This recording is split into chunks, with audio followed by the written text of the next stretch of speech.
प्रभु को मालूम था कि ये स्त्री 12 साल से बीमारी में है, इसको ईश्वर की जरूरत है, इसने अपना धन सब कुछ खर्च कर दिया है, इसका समय भी खत्म हो रहा है, सारा धन खत्म हो रहा है, उसका शरीर भी खत्म होने के लिए जा रहा था और परमेश्वर देख रहा था। आमीन। और समय के अनुसार परमेश्वर वहां पर आया उस बहन को बचाने के लिए, ताकि 12 साल से वो समस्या में थी, उसको लहू बहने का बीमारी था। और जब प्रभु वहां से निकल कर जा रहा था, यदि यीशु मसीह इस साजड़ बन से निकल कर जा रहा है तो आपको यीशु से मिलने के लिए आना पड़ेगा, यीशु के करीब आना पड़ेगा। यीशु तो आपके गांव में आया हुआ है, लेकिन आपको यीशु मसीह के करीब आना पड़ेगा।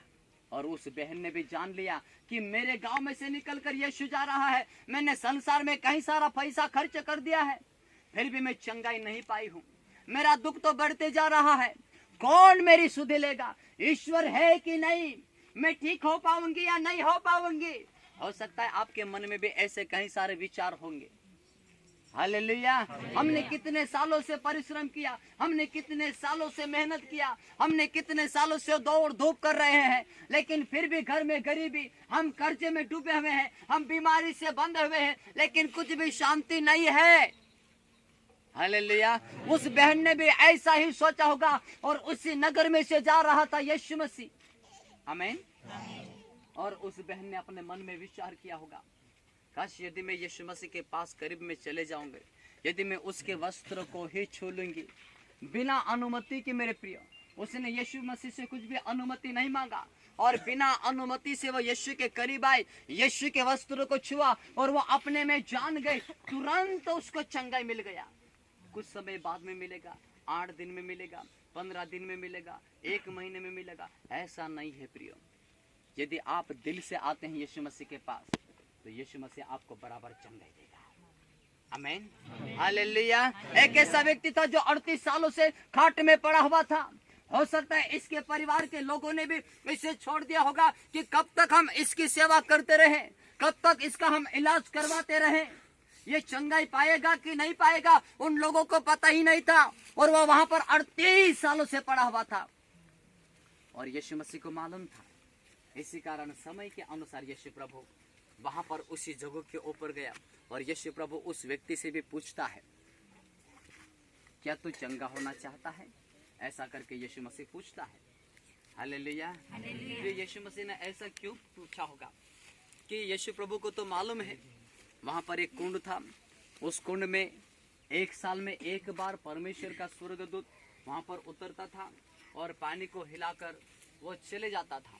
उस समय में जो बीमार व्यक्ति है वो सबसे पहले उतरता था, वही लोग वहां पर चंगाई पा सकते थे, और जो बाद में उतरेगा उसको चंगाई फिर नहीं मिलेगी। सिर्फ एक व्यक्ति को चंगाई मिलना था और इस व्यक्ति को वेट करते करते करते करते 2 साल कम यानी कि 40 साल हो गए थे वहीं पर पड़े हुए चंगाई पाने के लिए। आज मनुष्य की उम्र कहां से कहां पर चले गए, लेकिन अभी तक भी मनुष्य के जीवन में शांति नहीं है और वह व्यक्ति भी दुख में था, पीड़ा में था। यीशु मसीह को भी मालूम है, लेकिन आज मनुष्य दुख में तो रहते हैं लेकिन विश्वास नहीं करते हैं ढंग का।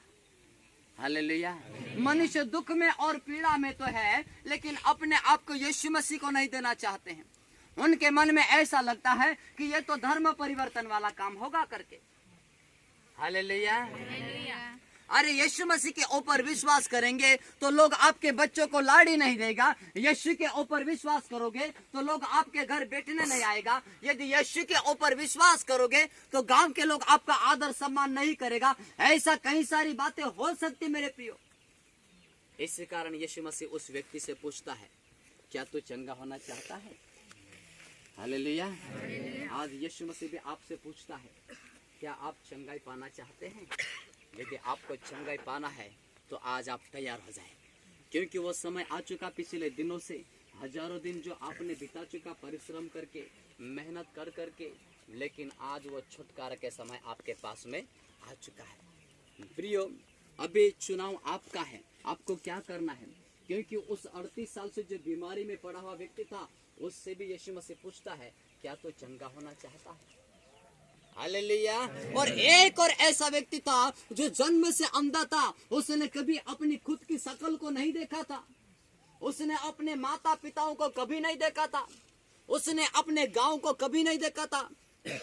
उसकी जिंदगी में अंधकार ही अंधकार छाया हुआ था प्रियो, हालेलुया। और वो वहां पर बैठा हुआ था, उसको भी मालूम था कि मैं कभी ना कभी तो देखूं, कोई तो मेरी सुध ले, ये जगत कैसा होगा, ये संसार कैसा होगा। उसके लिए दिन और रात एक ही समान अंधकार ही अंधकार है। प्रियो, कभी कभार हमारी जिंदगी में भी ऐसा हो जाता है, हमको कहीं पर भी रास्ता नहीं मिलता है। कभी कभी जीवन में ऐसा अंधकार छा जाता है कि जाए तो कहां पर जाए, कब शांति मिलेगा, कब छुटकारा मिलेगा, कब खुशी मिलेगा। अभी करना तो क्या करना, मेरा पति तो सुधरता ही नहीं, वो तो दारू पी पी के आके न मारता फिरता है, हमारे घर में कुछ भी शांति नहीं है, तो एक काम करो, मैं फांसी लगा के मर जाऊं। कई सारी बहनें इस संसार को छोड़कर चले गई मेरे प्रियो, हालेलुया। कई सारी बहन, नौजवान बहनें और नौजवान लड़के, वे भी फांसी लगाकर मर गए हैं। उनके मन में यही लगता होगा कि हमने प्रेम कर लिया है तो हम यहाँ पर हमारा शादी तो होने देंगे नहीं हमारे परिवार के लोग, क्योंकि हम जो कर रहे हैं वो परिवार के हिसाब से गलत कर रहे हैं, तो क्या करें, हम यहाँ पर फांसी लगा के मर जाते हैं, फिर हमारा शादी हो जाएगा। ऐसा मन में सोचकर आत्महत्या करके मर रहे हैं क्या? बाइबल बताती है कि आत्महत्या करके जो मर रहे हैं वे कोई भी स्वर्ग लोक में नहीं पहुंचने वाले हैं। आपका कभी शादी नहीं होगा, वहां नरक में डाल दिया जाएगा। इसलिए आत्महत्या करके कभी नहीं मरना। यदि आपका पति नहीं सुधर रहा है, आपका बेटा नहीं सुधर रहा है, अभी वो समय आ चुका है, यदि तू विश्वास करेगी तब तेरा घराना उद्धार पाएगा। विश्वास आपको करना है, आपके घराने को बचाने का काम परमेश्वर का है। आमीन, हालेलुया, हालेलुया। और यह 38 सालों से पड़ा व्यक्ति, उस व्यक्ति से भी यीशु मसीह पूछता है, क्या तू चंगा होना चाहता है करके। उसने बोला कि हाँ, मैं चंगा तो होना चाहता हूँ, परंतु कोई मदद करने वाला नहीं है। यीशु ने उसको बोला कि अपना बिस्तर उठा और अपने घर चला जा। अपना बिस्तर उठा और कहां पर चला जा? अपने घर चला जा। हालेलुया।